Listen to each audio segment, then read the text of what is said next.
Okay, Blur here. Okay, so this is one of those video blogs where you can only speak from the heart. And because this has a big relation to things that I've been through. Philip Seymour Hoffman, when people would say, who's your favorite actor? He would always come to mind first, him, Paul Giamatti, like that type of actor that they're like really into the art of acting. And I just found out like an hour ago that Philip Seymour Hoffman died of a heroin overdose. So that hits my heart really hard because I'm a in recovery heroin addict. And he was 26 years sober, which means he was 46. I'm in New York, Long Island, right? He was found dead in Greenwich Village, New York City. And I just seen on the news that his family's taking it really, they're devastated from this because he was sober 26 years, which means he quit heroin at age 20. I'm 32, he was 46, right? Which makes me wonder, how long did he do? I didn't know he had, I had no idea he had a heroin problem ever. I actually kind of thought that he might have been on drugs through a lot of his career in the movies, but 26 years sober. That's nuts. That shows you that you're never recovered. You're never cured from addiction. So, I committed suicide at 17. Went through a soul death, went through 8 years of heroin addiction. Over 50 overdoses was madness, right? Crazy. Dark. It's even darker than that. 8 years ago, I decided to walk away from being a heroin addict. From being a heroin addict doesn't mean I had some serious dark situations happen since then. But 8 years ago, 17, age 25, right? 2 times brought back to life, overdosed in a 2-day period from one day to the next day in Brooklyn, New York. Woke up in the ambulance, had 2 out-of-body experiences, 7 in hell. Went through this soul death for 8 years, decided to walk away from heroin addiction. But we'll keep this about Philip Seymour Hoffman. Because I shouldn't be alive, like, I'm gonna always post a video blog as long as I'm on this earth. If someone I care about or admire passes away. And this is crazy. We had the guy that played Tony Soprano, James Gandolfini, passed away from a heart attack. And let me just say about that, I've been having heart problems lately. That's one of the scariest things because your heart is a muscle. So when you feel the muscle having problems, it's some scary stuff. Almost every night I go to bed, I have a couple moments where I'm like, I might die. I actually sit up from my bed like, please don't, you know? And I'm learning how to try to live to the fullest. And live each day like it's your last. Try to experience something that you never experienced.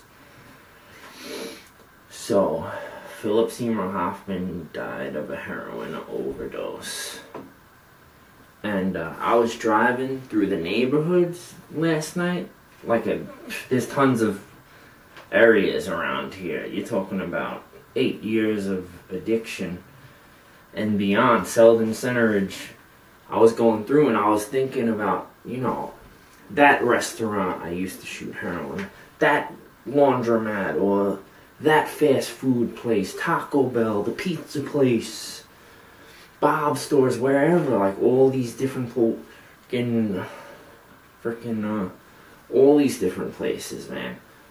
And what's crazy is when I was going through that soul death, it was like I never thought, like now I look back like holy cow, I could have died at any time. Over 50 overdoses, no one wanted to be my friend. I had like an allergy to the stuff, and I would do it, and someone told me my lips would turn purple every single time that I did it, like a corpse. Crazy, right? So, I still have freaking drug dreams. This past month especially, I don't know why. But, they say the antidepressant gives you drug dreams, but then I've been off the antidepressant for almost 3 weeks now, and I feel a little better. Maybe more calm today. I'm manic. But, so that's the reality of it. And after I walked away from being a heroin addict, I got approved for disability, like $10,000. I don't remember how long ago this was. Maybe 6 years ago was the last stint with heroin addiction, where I would buy $200 worth at Brooklyn, right? And it was dead of winter. For some reason, I just, wintertime would be like the most memories of the pain and the trauma would be like going around winter, panhandling at train stations. But when I relapsed, I would go get $200, Brooklyn.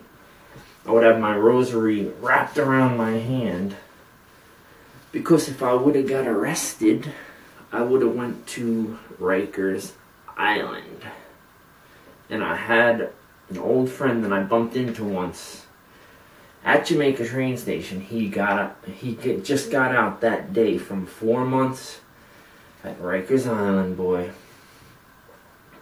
He said he got raped in there. It was crazy, man. Look at me, man. I can't be around demons. You want to know the truth about prison? You're around demons. So if you're not a demon yourself type of mindset, you're not going to do good. No matter how much of a loner I am, don't trust anybody. I'm not going to do good in prison. I could barely make it through a day of life. So, Seymour Hoffman, I don't know, man. I don't know, that guy was so brilliant. And I was just looking at all the movies that he made. And you know what? He's one of the top actors that I've loved the most, that are actors. Someone real like that, like Disturbed. You could tell in some of his movies that I've seen. But I went to look up the movies that he was in. It turned out he's in a lot of movies. Usually when you look someone up how many movies they're in, they're not in that many. Maybe 10, 15 the most. This is like, I think it might be like 25, 30. I don't know. But I'm thinking like I might check out some of the movies lately. See what's going on. I don't know. BLURZ saying peace to you.